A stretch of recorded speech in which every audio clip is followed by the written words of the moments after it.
time field. UConn just beat North Carolina 63-42, punched a ticket to the Elite Eight, set a national record for steals in a season, and somehow did it while shooting just 20% from three. So this is not your normal player grades video. This is not who scored the most so they win. This is not biggest name gets the highest number. This is a decisive impact ranking. Who actually changed the game? Who shifted momentum? Who turned a rock fight into a blowout? And who deserves more love than the box score usually gives them? Because for about a half, this game felt weird, clunky, tight, annoying. The shots were not falling, the rims looked unfriendly, and for a minute you could feel that Sweet 16 tension creeping in. And then UConn did what great UConn teams do. They defended so hard that the offense eventually had no choice but to catch up. So we're rating the Decisive Huskies from 1 to 10 after this one. Sarah Strong, Blanca Quiñonez, Azzi Fudd, Jana Alfy, Kayleigh, Heckel, and yes, the Geno factor. And I'm telling you right now, one of these ratings is going to start a comment war.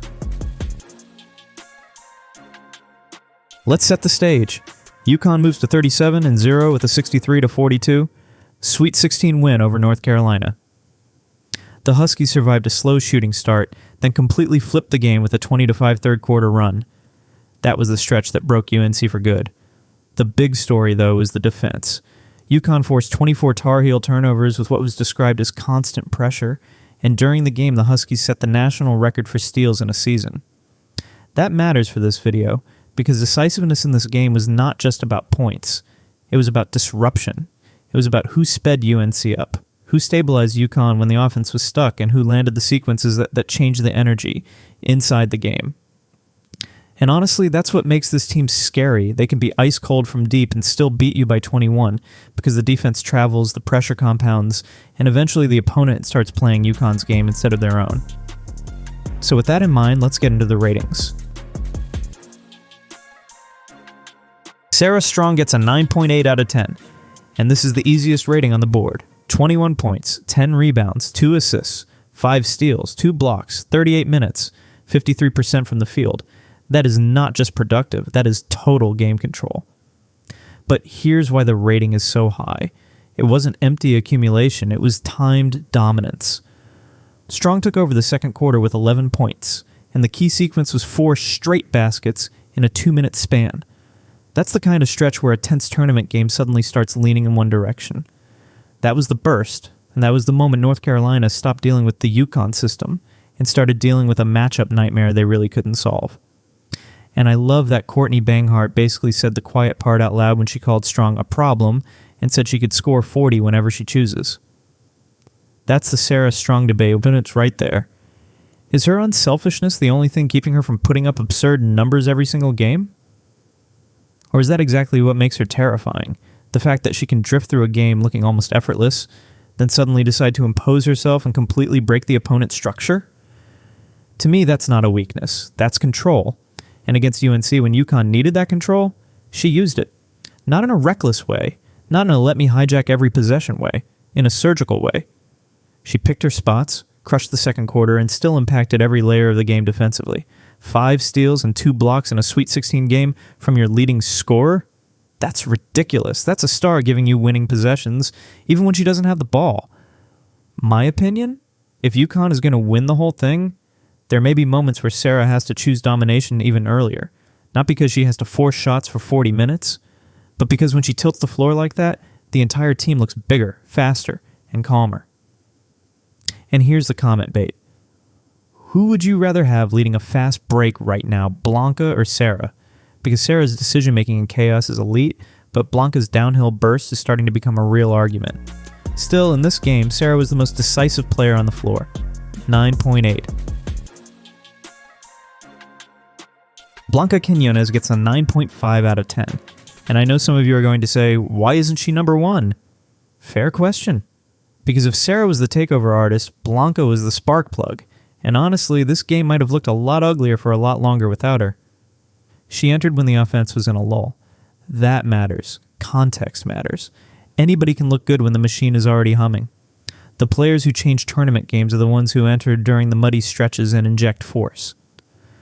That is exactly what Blanca did. 16 points in 22 minutes on 7 of 11 shooting is elite efficiency period.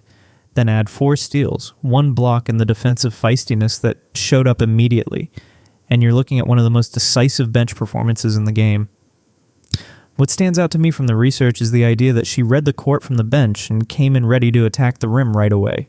That's huge. That means that this wasn't random heat check basketball. This was recognition. She saw where the game needed force, then delivered exactly that. That is winning bench basketball. And then it's why the secret weapon conversation is no longer hypothetical. At this point, is Blanca UConn's most important asset off the bench?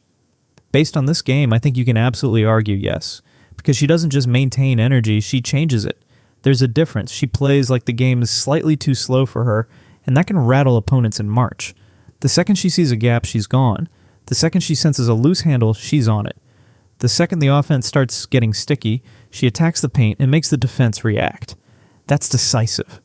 My opinionated take, if she keeps giving you this kind of efficiency, with this kind of defensive chaos, the bench spark label is almost too small. That starts becoming must-have swing piece territory. And here's the big fan debate I want in the comments.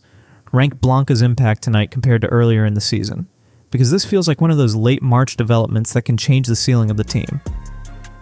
9.5, pure decisive energy.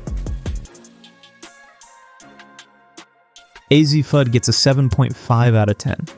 And this is where the rating system matters, because if you only watch the jumper, you might grade this lower.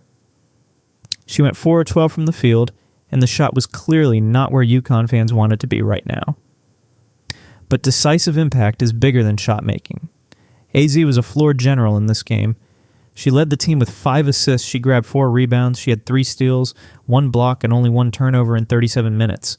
So even while the jumper was cold, she still impacted the game as a connector, a decision maker, and a defender. That is winning tournament basketball.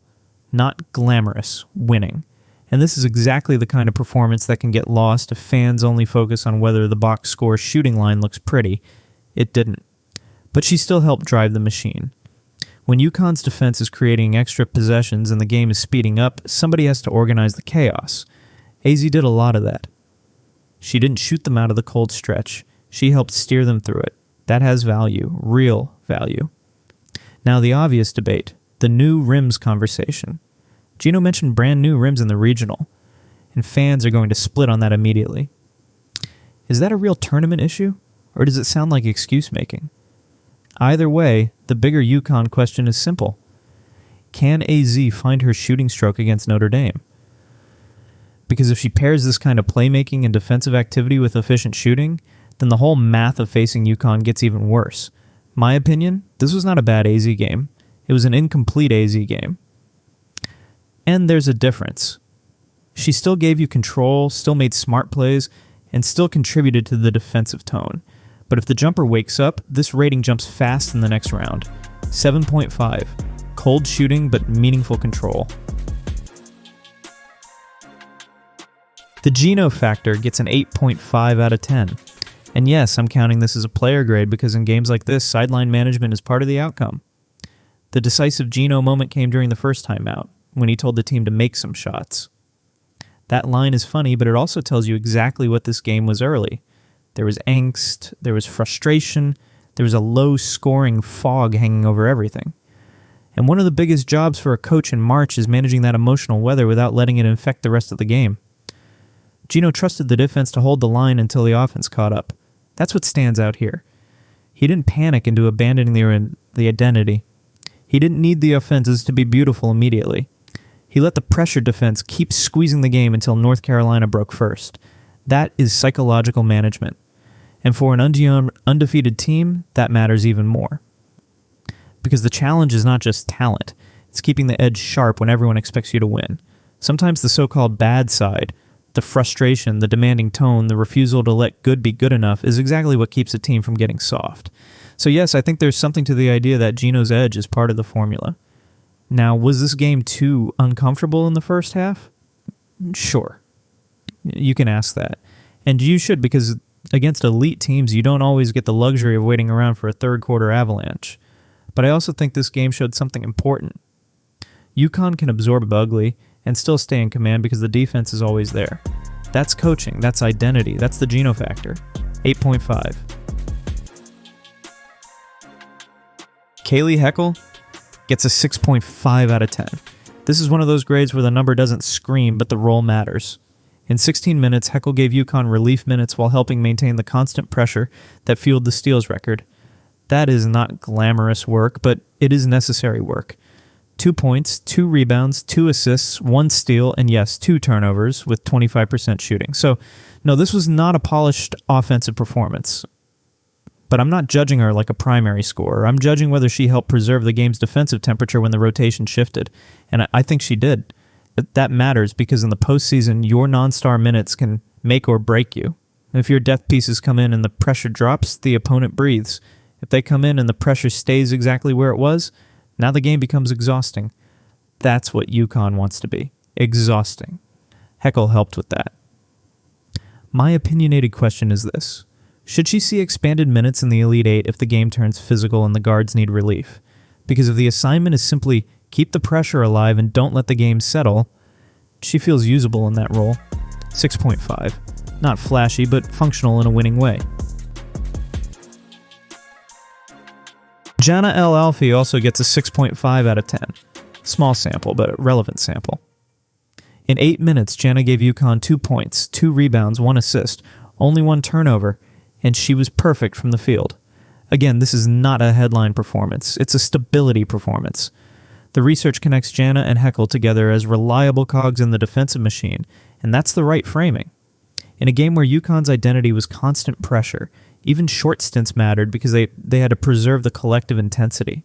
And when you're evaluating decisive impact, not every decisive player is the one with 20 points. Sometimes the decisive contribution is simply, did the machine keep humming when you were on the floor? For Jana, the answer is yes. I also think there's a real postseason question here. Will she see expanded roles in the Elite Eight if UConn wants to manage fatigue in a physical game? Because if she can give you efficient, mistake-light minutes in short bursts, that has value even if the stat line stays small. So I'm not overrating the sample. But I'm also not ignoring it. 6.5. Short stint, solid impact. When you zoom this game out, it's actually a fascinating UConn win. The Huskies only shot 20% from 3, had to grind through a weird first half, and still won by 21 because the defense completely bent the game to its will. That 5 third-quarter run was the hammer, but the foundation was the pressure. 24 North Carolina turnovers. A national steals record. Constant disruption. That is not random. That is identity showing up on a high-stakes night. Sarah Strong was the ultimate matchup nightmare. Blanca Quiñonez was the jolt of electricity the game needed. Azzi Fudd gave you playmaking and control even without the jumper. Geno managed the emotional texture of the game. Heckel and Jana kept the machine alive in smaller roles. That's why this wasn't just a win. It was a reminder of what makes this team dangerous even on an off-shooting night. Overall, the full roster gets an 8.9 out of 10 for this game. Not perfect, too clunky early for that, but decisive, absolutely. And maybe that's the scariest part for the rest of the bracket. UConn did not need perfect offense to look like a title problem. So now I want your rankings. Who was more decisive against UNC, Sarah or Blanca? Do you agree with the idea that the defense should carry the offense no matter what, or did that first half feel a little too close for comfort? And what do you do with Azzi going into Notre Dame? Are you confident the shot comes back, or are you more focused on the playmaking and defensive impact right now? Drop your full 1 to 10 ratings in the comments, and especially tell me this. Is Blanca peaking at exactly the right time for a title run? Because that conversation is getting very real. And next up, the Elite Eight. UConn looks sharper now, but the Notre Dame comparison is where this gets fascinating. If the Huskies bring this level of defensive pressure and get even a little cleaner offensively, that next game could tell us a lot about whether this team is just surviving March or starting to control it. If you enjoyed this one, subscribe, hit the like button, and stay here because we're breaking down every rotation, every momentum swing, and every tough decision all the way through the tournament. Elite Eight on deck. Let's talk about it.